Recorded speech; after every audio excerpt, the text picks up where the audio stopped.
कहाँ 1857 और कहाँ 1947। और इस बीच में जहां एक तरफ राइफल की गोली चलती थी, स्टेन गन और मशीन गन की गोलियां चलती थी, वहां दूसरी तरफ हिंदुस्तान के हजारों लाखों नौजवानों के खुले हाथ, निहत्थे हाथ, हाथ में भी छड़ी नहीं बल्कि इसी तरह से धरना, प्रदर्शन, रोड जाम, पुल तोड़ो, जेल के सलाखों के अंदर जाओ। 7-7 लाख नौजवानों के लाल लाल खून बहे। वो हमारे दादा के जोड़ीदार होंगे, उनके भी दादा के जोड़ीदार होंगे। अगर मैं आजाद देश में पैदा हुआ हूं तो मेरे पिताजी, मेरे दादाजी, उन लोगों तो देखा होगा उस चीज को। लेकिन एक भी भारतीय जनता पार्टी के जो केंद्र सरकार में मंत्री मंडल में शामिल है, पूछो उस आजादी की लड़ाई में आपके पुरखों ने कोई जान, कोई कुर्बानी दिया है क्या? इन लोगों ने जान नहीं दिया, इन लोगों ने जान लेने की साजिश रची। हम लोगों के पूर्वज कौन हो सकते हैं? हम लोगों के पूर्वज वो हैं डॉक्टर भीमराव अंबेडकर, हम लोगों के पूर्वज हैं राम मनोहर लोहिया, हम लोगों के पूर्वज हैं पूज्य बापू महात्मा गांधी, हम लोगों के पूर्वज हैं सरदार भगत सिंह, चंद्रशेखर आजाद, अशफाकुल्ला खां, खुदीराम बोस। ये हम लोगों के पूर्वज हैं जिन्होंने इस हिंदुस्तान को आजादी दिलाई। और डॉक्टर भीमराव अंबेडकर ने इस हिंदुस्तान को चलाने के लिए जो संविधान लिखा, उस संविधान को मिटाने की साजिश हो रही। पूर्ववक्ताओं ने बहुत ही विस्तार से संदर्भ में कहा है। बस सिर्फ मैं ये अपील करना चाहता हूं कि अगर हम लोग अभी नहीं जगे तो आने वाली पीढ़ियां बिल्कुल गुलाम हो जाएगी। वही गुलामी होगी, हंसने पर टैक्स लगेगा, मुस्कुराने पर टैक्स लगेगा। सुनते होंगे क्या था गुलाम देश, पेट तो सबको था, सब तो भर पेट खाता ही था, कोई पत्थर तो खाता नहीं होगा। जो हम खाते हैं वही चीज उस समय भी खाता होगा। लेकिन आज भी 75 वर्षों के बाद भी आप देख लो, यहां बैठे हुए लोगों के चेहरे देख लो, आज भी गांव में जाओ, उसकी दीवारों को देखकर, उसके झोपड़ी को देखकर, उसके छत को देखकर और उस घर में रहने वाले लोगों को देख करके पता चल जाता है ये किस जाति का है, ये किस समुदाय का है। नौजवान साथी, आपको पता होगा हम लोग विधानसभा में स्वीकृति देकर के 11 लोगों को भेजा प्रधानमंत्री के पास कि साखी इजाजत लो कि अब लंबा दिन हो गया, जातियों की सूची तैयार होनी चाहिए। कहा कि आज भी जो योजना बनती है आपको दुख होता होगा, जहां 4000 शहर है, 7 लाख गांव है, वहां जो योजनाओं का बंटवारा होता है वो 4000 शहरों के लिए 83% और 7 लाख गांव के लिए मात्र 17%। उसमें आज बीच बीच में बिजली क्यों चली जाती है? बिजली इसलिए चली जाती है कि आपको जान करके आश्चर्य होगा कि एनटीपीसी से बिजली आती है। एनटीपीसी केंद्र सरकार संचालित करती है। आपको जान करके बड़ा आश्चर्य होगा और दुख होगा कि गुजरात में पर यूनिट 3 रुपया 7 पैसा है, महाराष्ट्र में 4 रुपया 50 पैसा है और बिहार में 5 रुपया 8 पैसा। 4000 मेगावाट बिजली कटौती कर दी है। बिजली ही एक ऐसी चीज है जिसका कोई स्टोर नहीं होता। अगर रजौन में कटती है तो स्टोर नहीं होता, वो कहीं दूसरी जगह जाती है। ये साजिशें चल रही है और अब तो हद हो गया कि प्रधानमंत्री सड़क योजना का जो प्रावधान था कि 100% केंद्र सरकार मुहैया कराएगी, वो कह दिया कि 50-50 देना पड़ेगा। देश तो आधी गुलामी की जंजीर में जकड़ चुका है। आप हंस नहीं सकते। आप बोल दो चौक पर भारतीय जनता पार्टी मुर्दाबाद, आप बोल दो नरेंद्र मोदी चोर है, देखो केस करवा देगा मानहानि का। देखा नहीं? 1,35,000 लोगों पर हिंदुस्तान में जिस तरह के मुकदमे राहुल गांधी पर हुए उसी तरह के हुए। 1,35,000। लेकिन पहली दफा 75 वर्षों के बाद ये निर्णय हुआ और और राहुल गांधी को 2 साल की सजा हो गई और उसकी सदस्यता भी समाप्त कर दी। ये पहली दफा हुआ है। और उसमें बिहार तो पता नहीं कहां चिपक गया, जबकि बिहार बड़ी ही गर्व के साथ सीना तान के बोलता है। पूज्य बाबू महात्मा गांधी जब 1917 में वो अपने गुरु गोखले से मिले थे तो उन्होंने साहस दिखाया था कि मैं चाहता हूं कि देश में आजादी की लहर फैले। हंसते हुए उन्होंने एक सलाह दिया कि क्या बकते हो गांधी, इस देश को उस सत्ता से, उस ताकतवर सत्ता से मुक्ति दिलाना चाहते हो जो दुनिया में सबसे ताकतवर राष्ट्र है, उससे कैसे लड़ाई लड़ोगे? कहा मैं प्रयास करता हूं। पूरे देश का भ्रमण किया लेकिन निराशा हाथ लगी। नौजवान साथी, हम बिहार के लोग बहुत गौरवान्वित होते हैं। वो पूज्य बापू महात्मा जो निराश और हताश हो गए थे, और जब बिहार की धरती चंपारण पर उनका पांव पड़ा और नौजवानों ने जो हौसला दिखाया, उनका साहस इतना बड़ा, उन्होंने फिर से जाके गुरु गोखले को कहा कि हम जंगे आजादी की लड़ाई लड़ सकते हैं, लड़ ही नहीं सकते हैं बल्कि जीत सकते हैं। ये ताकत बिहार के नौजवानों में है। लेकिन आज बिहार देखा नहीं, कोरोना काल में आपने देखा नहीं, पूरे दुनिया में लॉकडाउन लगा। अफ्रीका में, जापान में, चीन में, पाकिस्तान में, बांग्लादेश में, लंका में, हिंदुस्तान में, सब दुनिया में लगा। और इसकी व्यवस्था किसके जिम्मे थी? WHO के पास, जो वर्ल्ड हेल्थ ऑर्गेनाइजेशन है, विश्व स्वास्थ्य संगठन, उसकी जिम्मेवारी थी। देश में लॉकडाउन लगा, किसी राज्यों की कोई शिकायत नहीं। केरल के लोग कर्नाटक में नहीं रो रहे थे, कर्नाटक के लोग बेंगलोर में नहीं रो। दिल्ली की सड़कों पर अगर चीख पुकार, दर्द, परेशानी और दिक्कतों की आवाज आती थी, वो था सिर्फ और सिर्फ बिहार का नौजवान। कितने ने तो मुझसे कहा कि किसी तरह घर पहुंचा, कितने के पिताजी ने मुझसे कहा कि मुझको घर ला दो। कोई लड़का 1400-1200 किलोमीटर साइकिल से चल दिया, पैदल चल दिया। दर्जनों लोगों की जान चली गई। और वही हाल अभी हाल में तमिलनाडु में हुआ। जब विधानसभा चल रहा था, एक सुगाफा छोड़ा गया कि बिहारियों का कत्ल हो रहा। वो 2 वर्ष पहले जो उन लोगों के बीच में, तमिल के बीच में मारपीट हुई थी, उसका वीडियो वायरल कर दिया। ट्रेन में लगता था कि जानवर की तरह लोड होकर के वो बिहार। क्या वजह कि जिस देश को आजादी दिलाने में बिहार के नौजवानों ने अपनी कुर्बानी दे दी, वो आज हताश और निराश हो गया। उसके चेहरे से मुस्कुराहट खत्म हो गई। आज की तारीख में भी कहीं भी केरल, कर्नाटक, तमिलनाडु, महाराष्ट्र, मुंबई के लोग एक दूसरे राज्यों में सफर नहीं करते। आज क्या कारण है? बिहार का 2,50,00,000 नौजवान जिसके हाथों में काम करने की ताकत और क्षमता है, बूढ़ी माँ को छोड़कर, बूढ़े बाप को छोड़कर, जवान पत्नी बीवी को छोड़कर, रोते बिलखते बच्चे को छोड़कर वो दिल्ली, पंजाब, हरियाणा की सड़कों पर दर दर की ठोकर खा रहा है। ऐसा कोई गांव नहीं है जहां 1 दर्जन नौजवान जिसकी बाजू में ताकत है, जो जवानी के शिखर पर पहुंचा है, वो दिल्ली और पंजाब में 35% नौजवान तो घर लौटता ही नहीं है। 37% नौजवान जो बिहार लौटता है वो बीमारी लेके लौटता है। धन्य है इस महागठबंधन के नेताओं को मैं धन्यवाद देता हूं।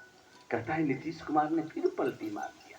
अरे नीतीश कुमार तो वहां भी मुख्यमंत्री थे, वो फिर हम लोगों के साथ आए तो मुख्यमंत्री बने। क्यों निर्णय लिया? देश का ये दूसरा मुख्यमंत्री है जो लंबे दिनों तक मुख्यमंत्री की कुर्सी पर बरकरार रहा और बेदाग रहा। नीतीश कुमार पर कोई दाग नहीं लगा। क्यों आया? इसलिए उनको लगा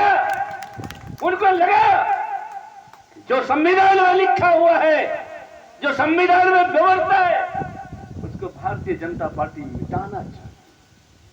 उसको लगा ये विकास की बात नहीं करता, ये मुद्दे की बात नहीं करता। कर्नाटक में क्या हुआ? कर्नाटक में ताल ठोक रही थी बीजेपी, क्योंकि 5 वर्षों से वहां सरकार थी बीजेपी की। उसको लग रहा था यहां तो हम जीतेंगे। जब समा बंद आ गया, लोगों संपर्क हुआ, तो कहा बजरंगबली का नाम लो, कहा जय श्री राम, यही सीखा। अरे बजरंगबली का नाम और पाप करके तुम बजरंगबली का जाओगे लड्डू चढ़ाने, तो माफ करेगा? नहीं माफ किया, बजरंगबली ने भी माफ नहीं किया और राम ने भी उसका कुछ नहीं माना और बुरी तरह से हार हो गया। और इसीलिए हम कहते रहते हैं कि जिसका कमाल नहीं था वही बात हो गई, ये शहर शहर न रही, रात हो गई। इस देश में तो अच्छे दिन आए नहीं, मगर भाजपा के बुरे दिनों की शुरुआत हो गई। तो शुरुआत हो गई, लोग पकड़ लिया ना, लोग पकड़ लिया। पहले कचहरी वगैरह में आप लोग देखते होंगे, हम लोगों के गांव में भी मदारी लोग आता था, डुगडुगी बजाता था, ताश खेल के लोगों को मोहित करता था, आकर्षित करता था और बाद में पता चलता था कि अंगूठी बेचना है इसको, बाद में पता चला अंगूठी बेचना था, इसको ताबीज बेचना था। और यही काम इसने किया है। कहता है हम तो फकीर हैं, हम तो एटीजी उठाएंगे, चल नहीं। अरे तुमने दर्द कहां देखा बेटे का? तुमने दर्द कहां देखा नौजवानों का? तुमने दर्द कहां देखा बीमारियों का? तुमने देखा है समाज को? तुमने तो देखा, तुमको क्या आएगा कि बेरोजगारी क्या होता, क्या पता? सब चीज भेज दिया, भेल भेज दिया, रेल भेज दिया, बयान भेज दिया। और अब तो देश के जो नौजवान, जो 13 लाख नौजवान हिंदुस्तान की सुरक्षा में सेना में भर्ती हुए, अब उसमें भी कटौती कर दिया कि अब तो तुम्हारी नौकरी 4 साल के लिए होगी। बताओ, वो नौकरी करके आएगा तो पता चलेगा बेटा तो रिटायर कर गया और बाप अभी नौकरी नहीं। ये स्थिति हो गई। आपको जान करके तो आश्चर्य हो गया। 19 में लोकसभा का चुनाव हो रहा था, मई में मैं भी लोकसभा का प्रत्याशी था, चारों तरफ शोर हो रहा था। इस बार निश्चित तौर पर यूपीए की सरकार बनेगी, यूपीए के एमपी बनेगी। क्या हुआ? 14 फरवरी की शाम में एक हादसा हो गया, पुलवामा में हादसा। 40 नौजवान 1 सेकंड में मारे गए। उनका कोई दोष नहीं था, मरने वालों का कोई दोष नहीं था। दोष था केंद्र सरकार का, जिनको सूचना मिली थी कि इसको एयरलिफ्टिंग से ले जाओ, हवाई जहाज से ले जाओ। कहीं मालूम था कि जिस शहर से ये काफिला गुजरेगी वो सड़क बड़ी ही संवेदनशील, सेंसिटिव है, कोई सुरक्षा की व्यवस्था। लेकिन जान करके बिहार के नौजवानों आज दुख होगा, आज तक पता नहीं चला। यहाँ तो गांजा मिलता है 100 ग्राम तो पकड़ा जाता है, एक बोतल दारू मिलता है तो पकड़ा जाता है, और वो 3 क्विंटल बारूद, वो आज तक पता नहीं चला कि वो कहां से आया था, किसका है। ये क्या था? ये गरीबों के, मजदूरों के, किसानों के बेटे।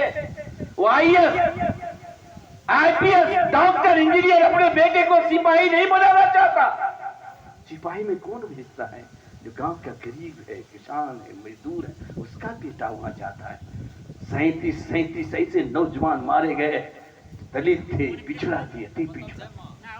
उसकी मां से पूछो नरेंद्र मोदी जी, आप तो नाथूराम गोडसे को कहते हो शहीद।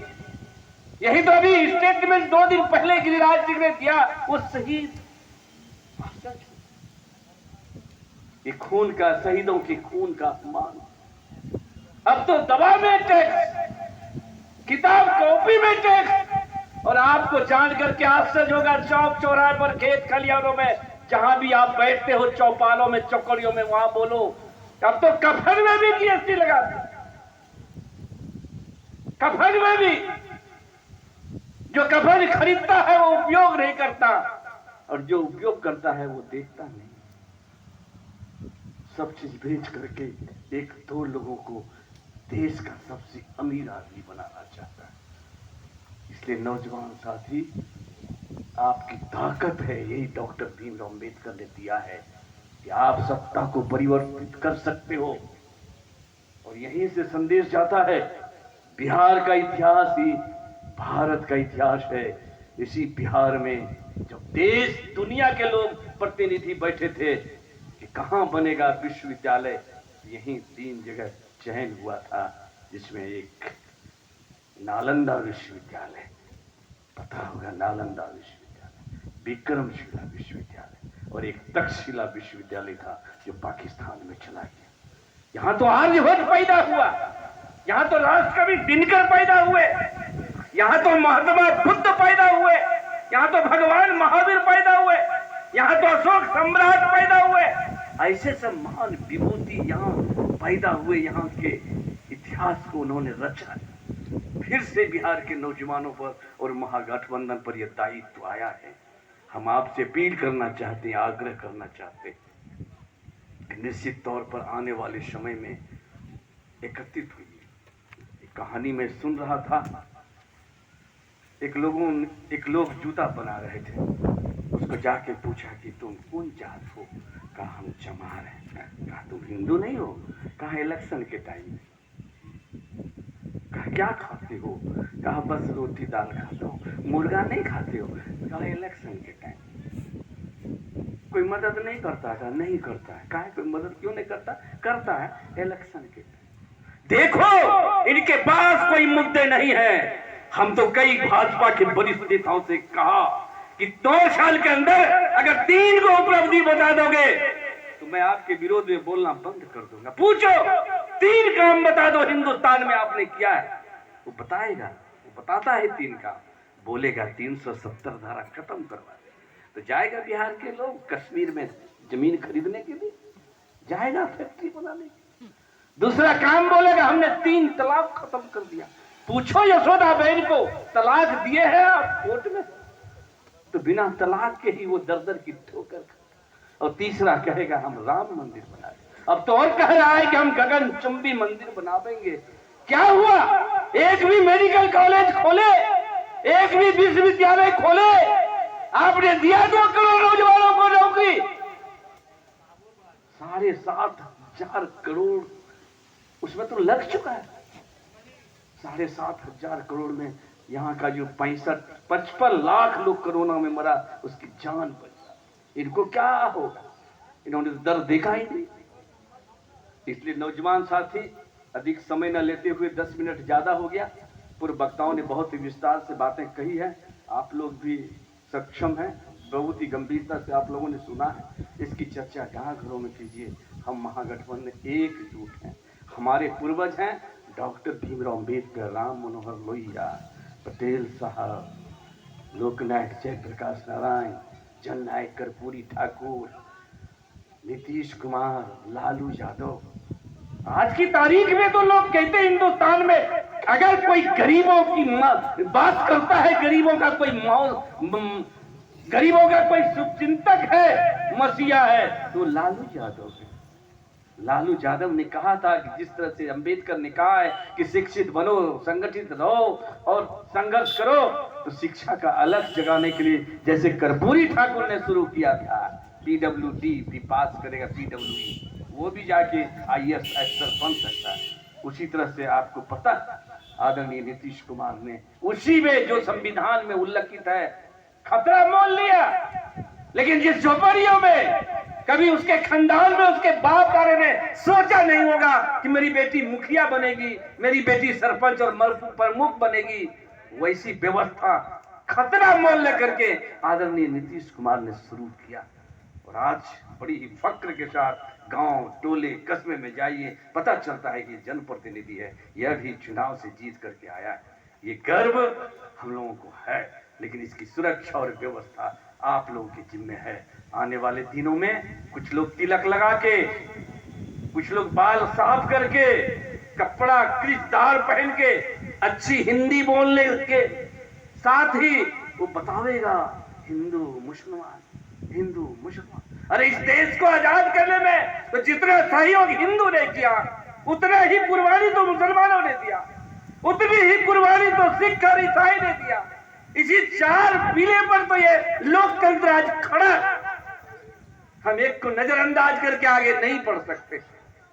आज देश की स्थिति बहुत खराब है, तनाव में, देश की पूंछ घट गई। इसलिए मैं आपसे आग्रह करना चाहूंगा कि अब आने वाले समय में भाजपा मुक्त देश को करना ही होगा। और बड़ी ही ईमानदारी से, तन्मयता से अपने अधिकार का उपयोग करने की जरूरत है। आज क्या होता है गांव घरों में, खरीद फरोख्त, किसकी खरीद फरोख्त होती है? जो अनपढ़ है, जो जाहिल है, जो गरीब है, वहां जाएगा, उसको समझाएगा, कुछ पैसा का लोभ देगा, ले लो पैसा, लेकिन आने वाली पीढ़ियों के लिए, उसके उज्जवल भविष्य के लिए आपको अपने अधिकार का उपयोग अपने पक्ष में करना ही पड़ेगा। इसलिए नौजवान साथी, मैं तो आपका विधायक रहा हूं, पहले भी विधायक आप लोगों ने बनाया था। मैं आपको आश्वस्त करता हूं कि जो दायित्व, जो जवाबदेही आपने मेरे कंधे पर दिया है, मैं ऐसा कोई गुनाह नहीं करूंगा, ऐसा कोई पाप नहीं करूंगा कि समर्थन देने वाले का सर झुक जाएगा। ऐसा कोई काम नहीं। काम तो चल ही रहा है, लेकिन आज तो धरना का कार्यक्रम है, तो इस धरना के संदर्भ में ही विशेष रूप से चिंतन मनन करना लाजमी है, स्वाभाविक है। बाकी आपने जो इस धरना को सफल करने में सहयोग दिया है, इसके लिए मैं फिर से आपका अभिवादन करता हूँ। बहुत बहुत धन्यवाद। जय हिंद, जय महागठबंधन।